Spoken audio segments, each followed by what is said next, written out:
ਜੇ ਭਾਰਤ ਦੇ ਵਿੱਚ ਇੱਕ ਮੁਲਕ ਇੱਕ ਚੋਣ ਵਾਲੀ ਪ੍ਰਣਾਲੀ ਲਾਗੂ ਹੁੰਦੀ ਹੈ ਤਾਂ ਕੀ ਹੋਵੇਗਾ? ਕੀ ਫਿਰ ਪੰਜਾਬ ਦੇ ਵਿੱਚ ਆਮ ਆਦਮੀ ਪਾਰਟੀ ਦੀ ਸਰਕਾਰ 2 ਸਾਲ ਦੇ ਵਿੱਚ ਡਿੱਗ ਜਾਊਗੀ? ਕੀ ਹਿਮਾਚਲ ਦੀ ਸੁਖੂ ਸਰਕਾਰ 5 ਸਾਲ ਦੀ ਥਾਂ ਸਿਰਫ ਸਵਾ ਸਾਲ ਹੀ ਕੰਮ ਕਰ ਸਕੂਗੀ? ਕੀ ਕਰਨਾਟਕਾ ਦੀ ਸਿੱਧਾਰਮਈਆ ਸਰਕਾਰ ਵੀ 8 ਮਹੀਨੇ 'ਚ ਹੀ ਜਨਤਾ ਦੀ ਕਚਹਿਰੀ ਵਿੱਚ ਮੁੜ ਵੋਟਾਂ ਮੰਗਣ ਜਾਊ? ਕੀ ਜਨਤਾ ਦੇ ਵੱਲੋਂ 5 ਸਾਲਾਂ ਦੇ ਲਈ ਚੁਣੀਆਂ ਗਈਆਂ ਦੇਸ਼ ਦੀਆਂ ਅਜਿਹੀਆਂ ਕਈ ਸਰਕਾਰਾਂ 2 ਤੋਂ 3 ਸਾਲ ਤੱਕ ਦਾ ਹੀ ਕਾਰਜਕਾਲ ਪੂਰਾ ਕਰ ਸਕਣਗੀਆਂ ਜੇ ਮੋਦੀ ਸਰਕਾਰ ਦੀ ਵਨ ਨੇਸ਼ਨ ਵਨ ਇਲੈਕਸ਼ਨ ਦੀ ਨੀਤੀ ਲਾਗੂ ਹੋ ਜਾਂਦੀ ਹੈ ਤਾਂ? ਸਤਿ ਸ਼੍ਰੀ ਅਕਾਲ ਜੀ ਦਾ ਖਾਲਸ ਟੀਵੀ ਦੇਖਣ ਵਾਲੇ ਦੇਸ਼ ਦੁਨੀਆ ਦੇ ਸਾਡੇ ਸਾਰੇ ਦਰਸ਼ਕਾਂ ਦਾ ਬਹੁਤ-ਬਹੁਤ ਸਵਾਗਤ ਹੈ। ਖਾਲਸ ਪ੍ਰਾਈਮ ਸਟੋਰੀ ਦੇ ਨਾਲ ਮੈਂ ਹਰਸ਼ਰਨ ਕੌਰ। ਦੇਸ਼ ਦੀ ਰਾਜਧਾਨੀ ਦਿੱਲੀ ਤੋਂ ਜਿਹੜੀ ਖਬਰ ਆਈ ਹੈ ਉਸਨੇ ਕਈ ਸੂਬਿਆਂ ਦੇ ਮੁੱਖ ਮੰਤਰੀਆਂ ਨੂੰ ਮੁੜਕੋ ਮੁੜਕੀ ਕਰ ਦਿੱਤਾ ਹੈ। ਦਿਲ ਦੀਆਂ ਧੜਕਣਾਂ ਵਧਾ ਦਿੱਤੀਆਂ ਨੇ। ਇਹ ਸਮਝ ਲਓ ਕਿ ਉਹਨਾਂ ਦੇ ਲਈ ਇਹ ਕਿਸੇ ਵੀ ਭਿਆਨਕ ਸੁਪਨੇ ਤੋਂ ਘੱਟ ਨਹੀਂ ਹੈ ਜੇ ਮੋਦੀ ਸਰਕਾਰ ਵਨ ਨੇਸ਼ਨ ਵਨ ਇਲੈਕਸ਼ਨ ਦਾ ਫਾਰਮੂਲਾ ਲਾਗੂ ਕਰਵਾਉਣ 'ਚ ਸਫਲ ਹੁੰਦੀ ਹੈ। ਪਰ ਕੇਂਦਰ ਸਰਕਾਰ ਦੇ ਲਈ ਇਹ ਫਾਰਮੂਲਾ ਲਾਗੂ ਕਰਵਾਉਣਾ ਇੰਨਾ ਸੌਖਾ ਵੀ ਨਹੀਂ ਹੈ। ਬੀਜੇਪੀ ਦੇ ਪੁਰਾਣੇ ਭਾਈਵਾਲ ਰਹੇ ਸ਼੍ਰੋਮਣੀ ਅਕਾਲੀ ਦਲ ਨੇ ਤਾਂ ਮੋਦੀ ਸਰਕਾਰ ਦੇ ਇਸ ਆਈਡੀਏ ਦੀ ਖੁੱਲ੍ਹ ਕੇ ਹਮਾਇਤ ਕੀਤੀ ਹੈ, ਜਦਕਿ ਕਾਂਗਰਸ ਸਮੇਤ ਤਕਰੀਬਨ ਸਾਰੀਆਂ ਵਿਰੋਧੀ ਧਿਰਾਂ ਇਸ ਦਾ ਵਿਰੋਧ ਹੀ ਕਰ ਰਹੀਆਂ ਨੇ।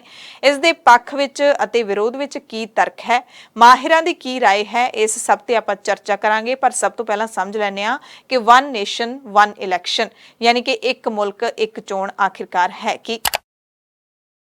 ਵਨ ਨੇਸ਼ਨ ਵਨ ਇਲੈਕਸ਼ਨ ਦਾ ਮਤਲਬ ਹੈ ਕਿ ਸਾਰੇ ਮੁਲਕ ਦੇ ਵਿੱਚ ਲੋਕ ਸਭਾ ਅਤੇ ਦੇਸ਼ ਦੀਆਂ ਸਾਰੀਆਂ ਵਿਧਾਨ ਸਭਾਵਾਂ ਦੀਆਂ ਇੱਕੋ ਵੇਲੇ ਵੋਟਾਂ ਪੈਣਗੀਆਂ ਤੇ ਇਸ ਦਾ ਖਾਕਾ ਤਿਆਰ ਕਰਨ ਦੇ ਲਈ ਹੁਣ ਸੈਂਟਰ ਸਰਕਾਰ ਨੇ ਸਾਬਕਾ ਰਾਸ਼ਟਰਪਤੀ ਰਾਮਨਾਥ ਕੋਵਿੰਦ ਦੀ ਪ੍ਰਧਾਨਗੀ ਵਿੱਚ ਕਮੇਟੀ ਦਾ ਗਠਨ ਕਰ ਦਿੱਤਾ ਹੈ। ਹਾਲਾਂਕਿ ਇਹ ਕੋਈ ਨਵੀਂ ਗੱਲ ਨਹੀਂ ਹੈ। ਆਜ਼ਾਦੀ ਤੋਂ ਬਾਅਦ ਇਸੇ ਤਰ੍ਹਾਂ ਹੀ ਲੋਕ ਸਭਾ ਤੇ ਵਿਧਾਨ ਸਭਾ ਦੀਆਂ ਚੋਣਾਂ ਹੁੰਦੀਆਂ ਸਨ। 1952, 57, 62 ਅਤੇ 67 ਵਿੱਚ ਲੋਕ ਸਭਾ ਤੇ ਵਿਧਾਨ ਸਭਾ ਚੋਣਾਂ ਇੱਕੋ ਵੇਲੇ ਹੁੰਦੀਆਂ ਸਨ। ਪਰ 1968 ਤੇ ਵਿੱਚ ਕਈ ਵਿਧਾਨ ਸਭਾਵਾਂ ਸਮੇਂ ਤੋਂ ਪਹਿਲਾਂ ਹੀ ਭੰਗ ਕਰ ਦਿੱਤੀਆਂ ਗਈਆਂ ਸੀ ਤੇ ਉਸ ਤੋਂ ਬਾਅਦ 1970 ਦੇ ਵਿੱਚ ਲੋਕ ਸਭਾ ਵੀ ਸਮੇਂ ਤੋਂ ਪਹਿਲਾਂ ਹੀ ਭੰਗ ਕਰ ਦਿੱਤੀ ਗਈ ਸੀ, ਜਿਸ ਦੀ ਵਜ੍ਹਾ ਕਰਕੇ ਵਨ ਨੇਸ਼ਨ ਵਨ ਇਲੈਕਸ਼ਨ ਦੀ ਰਵਾਇਤ ਟੁੱਟਦੀ ਗਈ।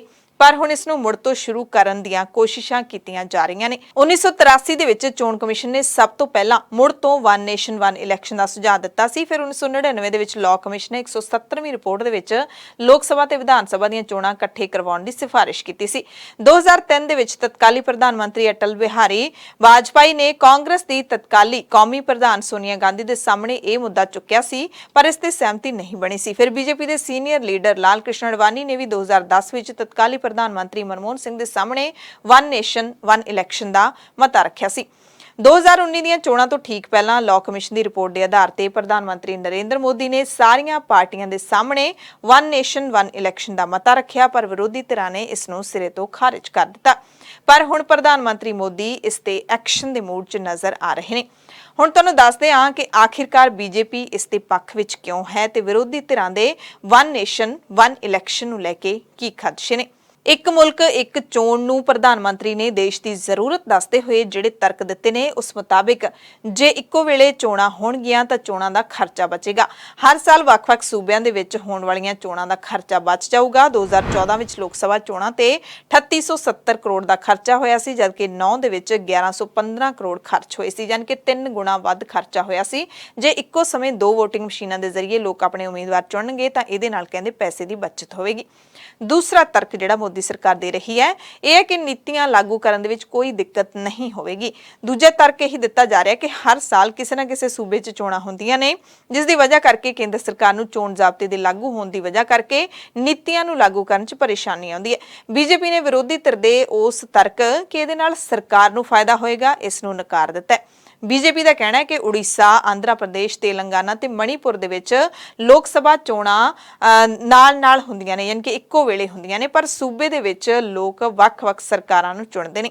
ਯਾਨੀ ਕਿ ਹਰ ਸੂਬੇ ਦੇ ਲੋਕ ਵੱਖ-ਵੱਖ ਸਰਕਾਰ ਚੁਣਦੇ ਨੇ, ਕੇਂਦਰ ਵਿੱਚ ਵੱਖਰੀ ਸਰਕਾਰ ਨੂੰ ਵੋਟ ਦਿੰਦੇ ਨੇ। ਕਹਿੰਦੇ ਵੋਟਰਾਂ ਦੇ ਦਿਮਾਗ ਤੇ ਇਸ ਦਾ ਕੋਈ ਅਸਰ ਨਹੀਂ ਪੈਂਦਾ, ਸੋ ਇਸ ਗੱਲ ਨੂੰ ਵੀ ਬੀਜੇਪੀ ਨੇ ਨਕਾਰ ਦਿੱਤਾ। ਹੁਣ ਵਿਰੋਧੀਆਂ ਦੇ ਸਵਾਲਾਂ ਦੀ ਗੱਲ ਕਰਾਂਗੇ ਕਿ ਉਹਨਾਂ ਦੇ ਮਨ 'ਚ ਕਿਹੜੇ ਸਵਾਲ ਉੱਠ ਰਹੇ ਨੇ। ਵਿਰੋਧੀ ਪਾਰਟੀਆਂ ਦਾ ਤਰਕ ਹੈ ਕਿ ਦੇਸ਼ ਅਤੇ ਸੂਬਿਆਂ ਦੇ ਮੁੱਦੇ ਵੱਖ-ਵੱਖ ਹੁੰਦੇ ਨੇ, ਅਜਿਹੇ ਵਿੱਚ ਵੋਟਰ ਕਨਫਿਊਜ਼ ਹੋ ਸਕਦੇ ਨੇ, ਜਨਤਾ ਪ੍ਰਤੀ ਸਰਕਾਰ ਦੀ ਜਵਾਬਦੇਹੀ ਘਟੂਗੀ, ਇਹ ਦੂਸਰਾ ਖਦਸ਼ਾ ਹੈ।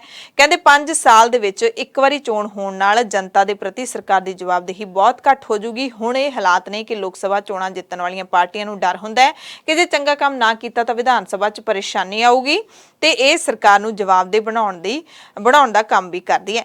ਤੀਜੀ ਪਰੇਸ਼ਾਨੀ ਇਹ ਹੈ ਕਿ ਜੇ ਲੋਕ ਸਭਾ 5 ਸਾਲਾਂ ਤੋਂ ਪਹਿਲਾਂ ਭੰਗ ਹੋ ਜਾਂਦੀ ਹੈ ਤਾਂ ਕੀ ਹੋਊਗਾ।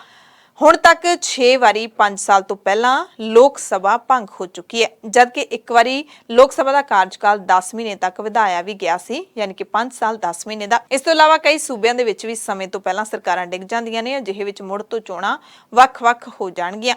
ਇਸ ਦਾ ਹੱਲ 2018 ਵਿੱਚ ਲਾਅ ਕਮਿਸ਼ਨ ਵੱਲੋਂ ਪੇਸ਼ ਕੀਤੀ ਗਈ ਰਿਪੋਰਟ ਵਿੱਚ ਦਿੱਤਾ ਗਿਆ। ਯਾਨੀ ਕਿ ਜਿਵੇਂ ਪਹਿਲਾਂ ਆਜ਼ਾਦੀ ਤੋਂ ਬਾਅਦ ਹੁੰਦਾ ਸੀ ਕਿ ਇੱਕੋ ਵੇਲੇ ਸਾਰੀਆਂ ਚੋਣਾਂ ਹੁੰਦੀਆਂ ਸੀ, ਫਿਰ ਕੋਈ ਹਾਲਾਤ ਇਹੋ ਜਿਹੇ ਬਣਦੇ ਨੇ ਕਿ ਕੋਈ ਵਿਧਾਨ ਸਭਾ ਵੀ ਪਹਿਲਾਂ ਭੰਗ ਕਰ ਦਿੱਤੀ ਗਈ, ਫਿਰ ਲੋਕ ਸਭਾ ਵੀ ਪਹਿਲਾਂ ਭੰਗ ਕਰ ਦਿੱਤੀ ਗਈ, ਕਿ ਉਹ ਮਾਹੌਲ ਤਾਂ ਫੇਰ ਆ ਜਾਊਗਾ। ਵਨ ਨੇਸ਼ਨ ਵਨ ਇਲੈਕਸ਼ਨ ਤਾਂ ਪੋਸੀਬਲ ਹੀ ਨਹੀਂ ਹੈ। ਸੋ ਰਿਪੋਰਟ ਹੈ ਜਿਹੜੀ 30 ਅਗਸਤ 2018 ਦੇ ਵਿੱਚ ਲਾਅ ਕਮਿਸ਼ਨ ਦੇ ਮੁਖੀ BS ਚੌਹਾਨ ਨੇ ਵਿਰੋਧੀ ਧਿਰ ਦੀ ਇਸ ਗੱਲ ਦਾ ਜਵਾਬ ਆਪਣੀ ਰਿਪੋਰਟ 'ਚ ਦਿੱਤਾ ਸੀ ਕਿ ਜੇ ਸਮੇਂ ਤੋਂ ਪਹਿਲਾਂ ਸਰਕਾਰਾਂ ਡਿੱਗ ਜਾਣ ਤਾਂ ਕੀ ਹੋਊਗਾ। ਚੌਹਾਨ ਨੇ ਦੱਸਿਆ ਕਿ ਇਹਦੇ ਲਈ ਸੰਵਿਧਾਨ ਵਿੱਚ ਬਦਲਾਅ ਕੀਤਾ ਜਾਊਗਾ। ਨੋ ਕੌਨਫੀਡੈਂਸ ਮੋਸ਼ਨ ਯਾਨੀ ਕਿ ਬੇਭਰੋਸਗੀ ਮਤੇ ਦੇ ਬਦਲੇ constructive vote of non confidence ਲਿਆਉਣ ਦੀ ਸਿਫਾਰਿਸ਼ ਕੀਤੀ ਗਈ। ਇਹਦੇ ਮੁਤਾਬਿਕ ਉਸ ਵੇਲੇ ਤੱਕ ਬੇਭਰੋਸਗੀ ਮਤਾ ਨਹੀਂ ਲਿਆਂਦਾ ਜਾ ਸਕਦਾ ਜਦੋਂ ਤੱਕ ਉਸ ਦੇ ਬਦਲ ਵਿੱਚ ਕੋਈ ਸਰਕਾਰ ਬਣਦੀ ਹੋਈ ਨਜ਼ਰ ਨਹੀਂ ਆਉਂਦੀ। ਯਾਨੀ ਕਿ ਬੇਭਰੋਸਗੀ ਮਤੇ ਦੇ ਬਾਵਜੂਦ ਜੇ ਸੂਬੇ ਦੇ ਵਿੱਚ ਕੋਈ ਹੋਰ ਸਰਕਾਰ ਦਾ ਬਦਲ ਨਹੀਂ ਹੈ ਤਾਂ ਮੌਜੂਦਾ ਸਰਕਾਰ ਆਪਣਾ ਕਾਰਜਕਾਲ ਪੂਰਾ ਕਰ ਸਕਦੀ ਹੈ। ਹੁਣ ਤੁਹਾਨੂੰ ਦੱਸਦੇ ਹਾਂ ਕਿ ਵਨ ਨੇਸ਼ਨ ਵਨ ਇਲੈਕਸ਼ਨ ਨੂੰ ਲਾਗੂ ਕਰਵਾਉਣਾ ਕੇਂਦਰ ਦੇ ਲਈ ਕਿੰਨਾ ਤੇ ਕਿਉਂ ਮੁਸ਼ਕਿਲ ਹੈ। ਮਾਹਿਰਾਂ ਦੇ ਮੁਤਾਬਿਕ ਵਨ ਨੇਸ਼ਨ ਵਨ ਇਲੈਕਸ਼ਨ ਦੇ ਲਈ ਪਾਰਲੀਮੈਂਟ ਕਾਨੂੰਨ ਬਣਾ ਸਕਦੀ ਹੈ, ਪਰ ਇਹਦੇ ਲਈ 2/3 ਸੂਬਿਆਂ ਦੀ ਮਨਜ਼ੂਰੀ ਜ਼ਰੂਰੀ ਹੋਊਗੀ। ਜੇ ਬਾਕੀ ਸੂਬਿਆਂ ਦੀ ਸਹਿਮਤੀ ਜ਼ਰੂਰੀ ਹੈ ਤਾਂ ਗੈਰ BJP ਸੂਬੇ ਇਸ ਦਾ ਵਿਰੋਧ ਕਰਨਗੇ। ਜੇ ਪਾਰਲੀਮੈਂਟ ਦੇ ਵਿੱਚ ਕਾਨੂੰਨ ਬਣਾ ਕੇ ਇਹਨੂੰ ਪਾਸ ਕਰਵਾਉਣਾ ਹੈ ਤਾਂ ਵੀ ਇਹਦੇ 'ਚ ਕਾਫੀ ਮੁਸ਼ਕਿਲਾਂ ਨੇ। ਜਿਵੇਂ ਲੋਕ ਸਭਾ ਤੇ ਵਿਧਾਨ ਸਭਾ ਦਾ ਇੱਕੋ ਸਮੇਂ ਚੋਣਾਂ ਕਦੋਂ ਕਰਵਾਈਆਂ ਜਾਣ, ਜਿਨ੍ਹਾਂ ਸੂਬਿਆਂ 'ਚ ਹੁਣੇ ਚੋਣਾਂ ਹੋਈਆਂ ਨੇ ਉਹਨਾਂ ਦਾ ਕੀ ਹੋਊਗਾ, ਕੀ ਇਹਨਾਂ ਸਰਕਾਰਾਂ ਨੂੰ ਬਰਖਾਸਤ ਕਰ ਦਿੱਤਾ ਜਾਊਗਾ। ਸੋ ਇਹ ਮੁਸ਼ਕਿਲਾਂ ਖਾਸ ਨੇ। ਸਾਫ਼ ਹੈ ਕਾਨੂੰਨੀ ਤੌਰ ਤੇ ਕਈ ਮੁਸ਼ਕਿਲਾਂ ਆਉਣਗੀਆਂ। ਵਨ ਨੇਸ਼ਨ ਵਨ ਇਲੈਕਸ਼ਨ ਨੂੰ ਲਾਗੂ ਕਰਨ ਦੇ ਲਈ ਸੂਬਿਆਂ ਦੀ ਸਹਿਮਤੀ ਜ਼ਰੂਰੀ ਹੈ। ਮਤਭੇਦ ਇੰਨਾ ਜ਼ਿਆਦਾ ਹੈ ਕਿ ਮੁਮਕਿਨ ਨਹੀਂ ਜਾਪਦਾ ਹਾਲ ਦੀ ਘੜੀ। ਮਾਹਿਰਾਂ ਦਾ ਕਹਿਣਾ ਹੈ ਕਿ ਜਿਨ੍ਹਾਂ ਸੂਬਿਆਂ ਦੇ ਵਿੱਚ ਵਨ ਨੇਸ਼ਨ ਵਨ ਇਲੈਕਸ਼ਨ ਦੀ ਨੀਤੀ ਨਾਲ ਸਰਕਾਰਾਂ ਡਿੱਗਣਗੀਆਂ ਉਹਨਾਂ ਸੂਬਿਆਂ ਵੱਲੋਂ ਸੁਪਰੀਮ ਕੋਰਟ ਵਿੱਚ ਇਸ ਨੂੰ ਚੁਣੌਤੀ ਵੀ ਦਿੱਤੀ ਜਾ ਸਕਦੀ ਹੈ। ਹੁਣ ਸਵਾਲ ਹੈ ਕਿ ਫਿਰ ਵੀ ਪ੍ਰਧਾਨ ਮੰਤਰੀ ਕਿਉਂ ਵਨ ਨੇਸ਼ਨ ਵਨ ਇਲੈਕਸ਼ਨ ਲਿਆਉਣਾ ਚਾਹੁੰਦੇ ਨੇ। ਇਸ ਤੇ ਵੀ ਮਾਹਿਰਾਂ ਦੀ ਰਾਏ ਤੁਹਾਨੂੰ ਦੱਸ ਦਿੰਦੇ ਹਾਂ। ਮਾਹਿਰ ਮੰਨਦੇ ਨੇ ਕਿ BJP ਨੂੰ ਵੀ ਪਤਾ ਹੈ ਕਿ ਇਹ ਨੀਤੀ ਲਾਗੂ ਕਰਵਾਉਣੀ ਮੁਸ਼ਕਿਲ ਹੈ, ਪਰ ਉਹ ਇਸ ਮੁੱਦੇ ਨੂੰ ਲੋਕ ਸਭਾ ਚੋਣਾਂ ਦਾ ਮੁੱਦਾ ਬਣਾਉਣਾ ਚਾਹੁੰਦੇ ਨੇ ਤਾਂ ਕਿ ਉਹ ਚੋਣਾਂ ਦੇ ਵਿੱਚ ਜਨਤਾ 'ਚ ਜਾ ਕੇ ਕਹਿ ਸਕਣ ਕਿ ਅਸੀਂ ਤਾਂ ਦੇਸ਼ ਦਾ ਪੈਸਾ ਬਚਾਉਣਾ ਚਾਹੁੰਦੇ ਸੀ, ਪਰ ਵਿਰੋਧੀਆਂ ਨੂੰ PM ਮੋਦੀ ਦੀ ਤਾਕਤ ਤੋਂ ਡਰ ਲੱਗ ਰਿਹਾ ਸੀ। ਯਾਨੀ ਕਿ BJP ਇੱਕ ਤੀਰ ਨਾਲ 2 ਸ਼ਿਕਾਰ ਕਰਨਾ ਚਾਹੁੰਦੀ ਹੈ। ਜਿਸ ਤਰ੍ਹਾਂ ਕਸ਼ਮੀਰ ਵਿੱਚ ਸੰਵਿਧਾਨ ਦੀ ਧਾਰਾ 377 ਖਤਮ ਕਰਕੇ BJP ਨੇ ਪੂਰੇ ਦੇਸ਼ ਵਿੱਚ ਜਿਹੜਾ ਸੁਨੇਹਾ ਦੇਣ ਦੀ ਕੋਸ਼ਿਸ਼ ਕੀਤੀ, ਉਹਦੇ ਨਾਲ ਪਾਰਟੀ ਨੂੰ 2019 ਦੀਆਂ ਲੋਕ ਸਭਾ ਚੋਣਾਂ ਵਿੱਚ ਵੱਡਾ ਫਾਇਦਾ ਹੋਇਆ ਸੀ। ਕੁੱਲ ਮਿਲਾ ਕੇ ਵਨ ਨੇਸ਼ਨ ਵਨ ਇਲੈਕਸ਼ਨ ਦੇ ਜ਼ਰੀਏ BJP 2024 ਦੇ ਵਿੱਚ ਸੱਤਾ 'ਚ ਵਾਪਸੀ ਕਰਨਾ ਚਾਹੁੰਦੀ ਹੈ। ਖਾਲਸ ਪ੍ਰਾਈਮ ਸਟੋਰੀ ਦੇਖਣ ਵਾਲੇ ਸਾਰੇ ਦਰਸ਼ਕਾਂ ਦਾ ਧੰਨਵਾਦ। ਕੱਲ੍ਹ ਨੂੰ ਫਿਰ ਮਿਲਾਂਗੇ ਇੱਕ ਨਵੀਂ ਸਟੋਰੀ ਦੇ ਨਾਲ। ਤੁਸੀਂ ਸਾਰੇ ਆਪਣਾ ਧਿਆਨ ਰੱਖਿਓ।